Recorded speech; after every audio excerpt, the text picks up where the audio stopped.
Swerte ka ba o malas ka? Marami ang naniniwala sa swerte at malas. Ako po, hindi naniniwala sa swerte o malas. Naniniwala po ako na tayo ay blessed. Hindi po tayo swerte.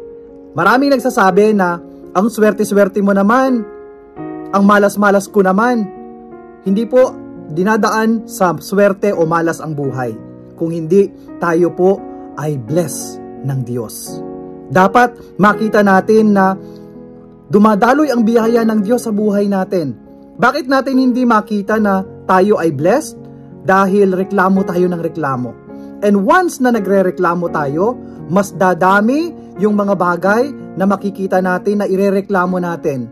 Pero once na naging thankful ka sa bago ka matulog, paggising mo, sa lahat ng bagay na nakikita mo, ipinagpapasalamat mo sa Diyos, makikita mo na ang dami palang bagay, ang daming biyaya na mayroon ka. At makikita mo na hindi ka pala swerte, blessed ka pala. Dahil unang-una pa lang, tayo ay biniyayaan ng Diyos ng buhay. Pagdilat ng ating mga mata sa umaga, ito ay isang malaking biyaya.